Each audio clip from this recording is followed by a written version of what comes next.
છેલ્લા ઘણા સમયથી હું જોતો આવું છું કે કોંગ્રેસમાં જે શહેર પ્રમુખ હોય છે એની ટીમ હોય છે એ એવી એક્ટિવ મારી દ્રષ્ટિએ જે હોવી જોઈએ એ નથી આવી. રાજકીય માણસો હોય એની સાથેના સારા સંબંધો હોય તો એને ટિકિટ પ્રથમ આપે છે, પણ સ્થાનિક લેવલે જમીન લેવલે લોકોના જે કામ કરતા હોય છે એવા લોકોને ઇગ્નોર કરવામાં આવે છે. આપનું નામ શું અને આપનો હોદ્દો? મારું નામ અલિયાર ખાન હુસૈન ખાન પઠાણ. હું રિટાયર કોર્પોરેશનનો કર્મચારી, હાલ સામાજિક ક્ષેત્રે પઠાણ સમાજ પ્રમુખ, મહેફિલે મોહબ્બત ભારપુરા સિપાઈ સમાજ કાંડિયાવાડના પ્રમુખ. હવે હાલમાં જો વાત કરવામાં આવે તો સ્થાનિક સ્વરાજની ચૂંટણી ચાલી રહી છે અને જ્યારે લઘુમતી સમાજના મતની ગણતરી કરવામાં આવે તો ખૂબ જ ઉપયોગી હોય છે. તો હાલમાં લઘુમતી સમાજના એરિયાઓમાં જો સુવિધાની વાત કરવામાં આવે તો કેવી કેવી સુવિધા હોવી જોઈએ અને કેવી કેવી સુવિધાનો અછત છે? મારા અનુભવે અને જનરલ જે પ્રાથમિક સુવિધામાં સૌથી પહેલા એક જોવો તો શહેરની મુસ્લિમ વિસ્તારની અંદર ક્યાંય કોમ્યુનિટી હોલ નથી. બની શકે તેમ છે છતાંય પણ કે કોણ જાણે કેમ નથી બનાવતા. બીજા નંબરની અંદર પ્રાથમિક આરોગ્ય કેન્દ્રો છે જે કોર્પોરેશન ચલાવે છે.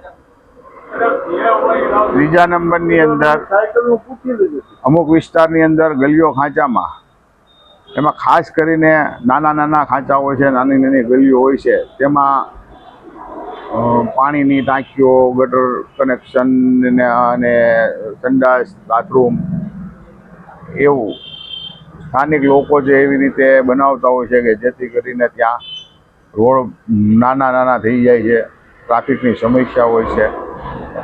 તો બનાવનાર હોય છે એ ઓછા હોય છે અને તકલીફ જેને પડે છે એ ઝાઝા હોય છે. તો એની એક સમસ્યાનું નિવારણ ક્યાંય નથી થતું.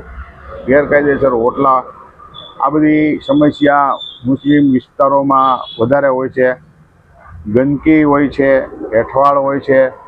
કોર્પોરેશન તરફથી સુવિધા આપવામાં આવે છે, પણ કોઈ પણ કારણોસર એની અંદર નાખવામાં આળસ અથવા તો એક આદત પડી ગઈ હોય છે, જેના કારણે મુસ્લિમ સમાજમાં ખૂબ ગંદકીનું પ્રમાણ વધારે હોય છે.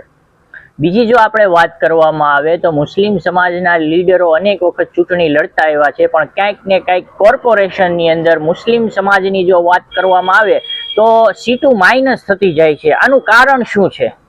એનું મુખ્ય કારણ એ છે કે 95 પછી મુસ્લિમની સીટો કોર્પોરેશનમાં વધુમાં વધુ 4 આવેલી પછી ઘટતી જાય. તો એમાં દર વખતે ચૂંટણીમાં અલગ અલગ પક્ષમાંથી ઉમેદવારી થાય, અપક્ષોની ઉમેદવારી થાય અને મત તોડાવી અને મુસ્લિમ સમાજને એના ઉમેદવારને હરાવવાની જે કોશિશો થાય છે, તેમાં રાષ્ટ્રીય પક્ષના ઉમેદવારો એ લોકોને પરત ખેંચવામાં નિષ્ફળ જાય છે કોઈ પણ કારણોસર. એની પાછળ ધ્યાન નથી દેતા, કાં તો એ લોકોને ઇગ્નોર કરે છે કે ભાઈ એના મતથી કાંઈ ફેર નથી પડવાનો અને અંતે સરવાળે હારનો સામનો કરવો પડે છે.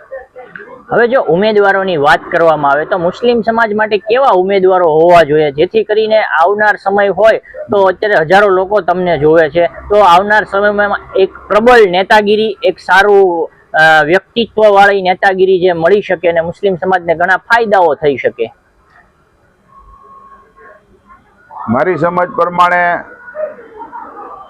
ચૂંટણીની અંદર ઓછા વધુ અંશે દાગી અને બેદાગી તમામ લોકો ઉમેદવારી નોંધાવતા હોય છે. પ્રજાએ નક્કી કરવું જોઈએ કે એમાં ઓછામાં ઓછો બેદાગી હોય એને પસંદ કરવો. અને દાગી લોકો છે જેનું કામ સમાજમાં દૂષણ ફેલાવવાનું હોય, સરકારી અને ઇન્સાની ગુનાગારનો પ્રમાણ એનામાં વધારે હોય, અને એવા લોકો તે છે ને પ્રમાણિક ઉમેદવારોને જીતવા દેતા નથી. એના કારણે સારા અને સજ્જન માણસો મેદાનમાં આવતા નથી.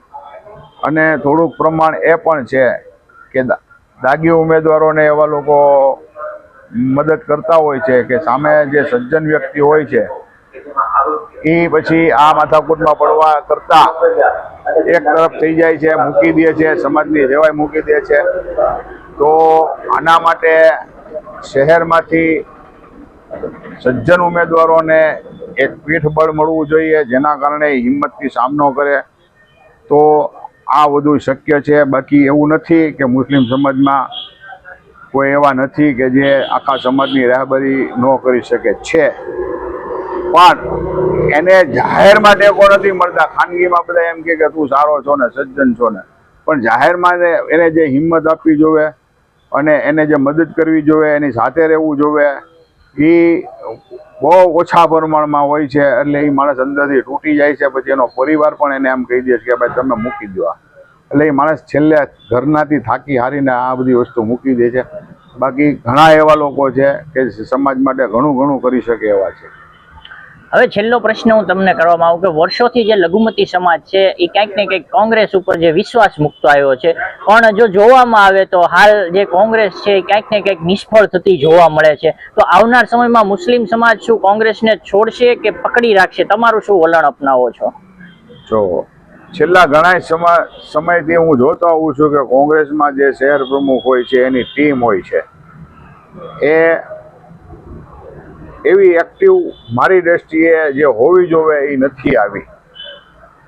ચૂંટણી આવશે ત્યારે ઉમેદવારો ઊભા રાખી દેશે, ચૂંટણી લડાવશે અને એને અંદર પણ ભેદભાવભર્યું નીતિથી જે મોટા રાજકીય માણસો હોય એની સાથેના સારા સંબંધો હોય તો એને ટિકિટ પ્રથમ આપે છે.